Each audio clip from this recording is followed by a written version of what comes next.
La Comuna de París fue el primer gobierno obrero de la historia. Fue en el año 1871, hace 150 años, cuando los trabajadores se organizaron para plantear soluciones frente a la gran crisis social que azotaba al país, luego de que el imperio francés haya demostrado la ineficacia y la cobardía de su clase dirigente que libró a la gran ciudad y al pueblo a su propia suerte frente al ejército invasor.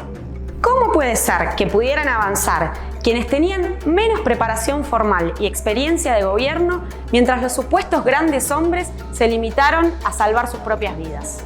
Las medidas de gobierno que tomó la Comuna de París en las semanas que tuvo son las banderas que al día de hoy llevamos adelante los que luchamos por la transformación social en todo el mundo. Control obrero de toda fábrica que cierre o despide. Suspensión de desalojos y congelamiento de los alquileres.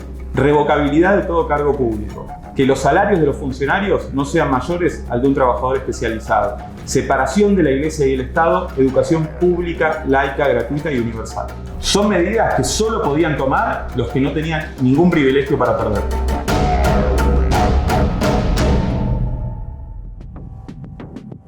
Este 18 de marzo se cumplen 150 años de la Comuna de París, el primer gobierno obrero de la historia. Duró poquito menos de 2 meses, pero le dio un enorme aprendizaje a generaciones y generaciones de luchadoras y luchadores revolucionarios. Menos de 50 años después de la Comuna, los revolucionarios de Rusia se apoyaron en sus conclusiones para llevar a la lucha de los trabajadores de su país a la victoria, tomando ahí también el poder para los trabajadores.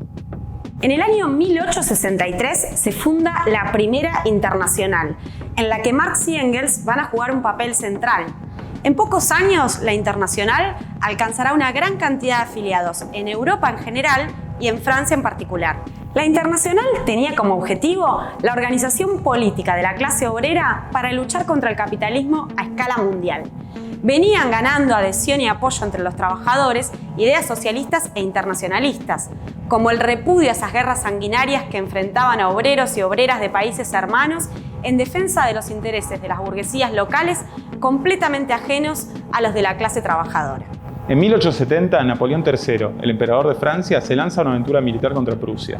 La guerra dura menos de 2 meses, Francia es derrotada y Napoleón III cae prisionero de los prusianos. El 4 de septiembre estalla una rebelión en París que pone fin al imperio y proclama la Tercera República de Francia.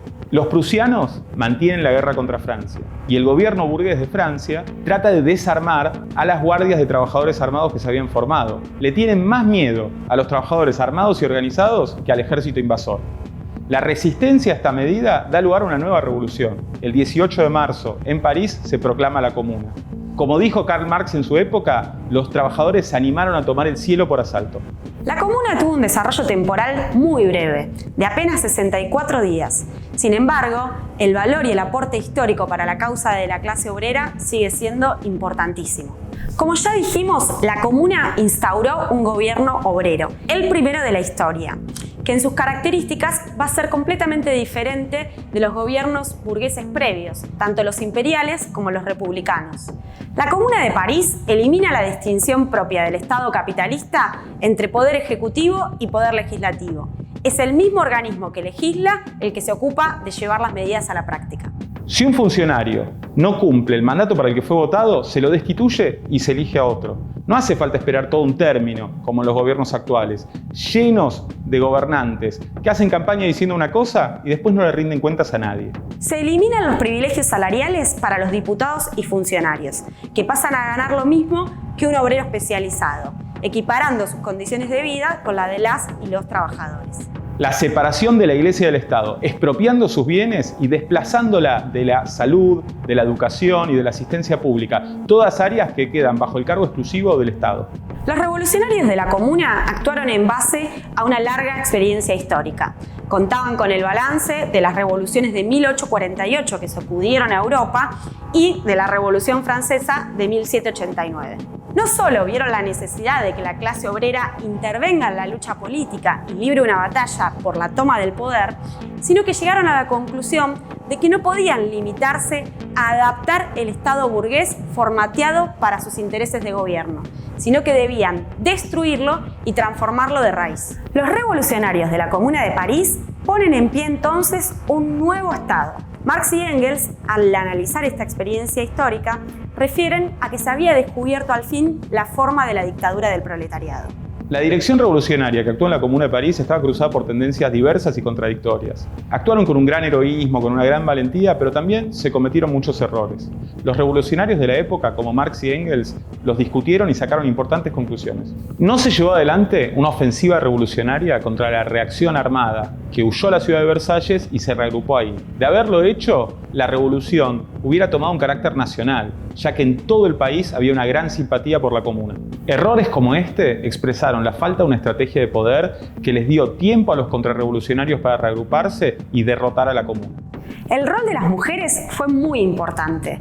El 18 de marzo por la madrugada, cuando el gobierno francés envía tropas a los barrios más importantes de París, fue la acción decidida de las mujeres de la clase obrera la que sale a enfrentarlos y da inicio a la Segunda Revolución, la que conocemos como la Comuna de París. Ellas lograron que los soldados que venían a retirar las armas titubearan y finalmente se pasaran al bando de los obreros. Un rol muy similar al que van a jugar las mujeres en las calles en el comienzo de la Revolución de Febrero en Rusia en 1917. El 28 de mayo se quebró la resistencia de los comuneros de París. Cayeron peleando heroicamente, calle por calle, barricada por barricada. Cuando la contrarrevolución triunfó, las represalias fueron feroces. 30.000 trabajadores y trabajadoras, incluso mujeres, niños, fueron fusilados y arrojados en fosas comunes. Del 21 al 27 de mayo tuvo lugar lo que se conoce como la Semana Trágica, donde la burguesía reprimió sin límites al pueblo de París, la mayor represión conocida en la historia de la ciudad. Luego vinieron los juicios y los destierros que involucraron a más de 50.000 trabajadores y trabajadoras. La ferocidad de la represión fue proporcional al enorme temor de la burguesía europea frente a la Comuna de París. Temían que el ejemplo cundiera y se transformara en una ola revolucionaria continental como lo habían sido las revoluciones de 1848. El legado revolucionario de la Comuna de París buscó ser manipulado y encubierto por parte de partidos socialdemócratas que lo presentaron como una experiencia meramente democrática, vaciada en su contenido de clase concreto. Esto llevó a Lenin a escribir en las vísperas de la Revolución de Octubre de 1917 El Estado y la Revolución, donde señala que las enseñanzas de Marx y Engels sobre el carácter del Estado y la lucha por la dictadura del proletariado no podían ser encubiertos ni relegados al olvido. Lenin rescató y profundizó la teoría marxista del Estado, reivindicando la pelea por la dictadura del proletariado. Cuando la revolución se consuma en Rusia en 1917, los soviets, que destruyen la maquinaria del Estado zarista, se apoyan en la experiencia del armamento popular y en las medidas revolucionarias que tomó la Comuna en 1871. Si te interesa profundizar sobre esta experiencia histórica, te recomendamos el libro que acaba de editar el Partido Obrero de la Guerra Civil en Francia, de Marx, que tiene el agregado de otros textos revolucionarios sobre la Comuna y documentación inédita en castellano de la experiencia concreta que tuvo lugar en 1871 en París. A 150 años de la Comuna de París, la lucha por la dictadura del proletariado mantiene toda su vigencia y es un problema estratégico para la vanguardia revolucionaria del mundo entero. La dictadura del proletariado es el desmantelamiento del Estado burgués, que incluso en su forma democrática es un instrumento para la opresión y la explotación de los trabajadores.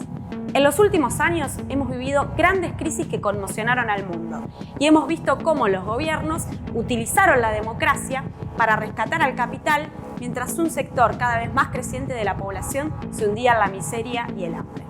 Exportar la democracia ha sido la excusa para las intervenciones del imperialismo en Afganistán o en Irak. El gobierno supuestamente democrático de Israel se dedica a hacer limpiezas étnicas sistemáticas contra el pueblo palestino.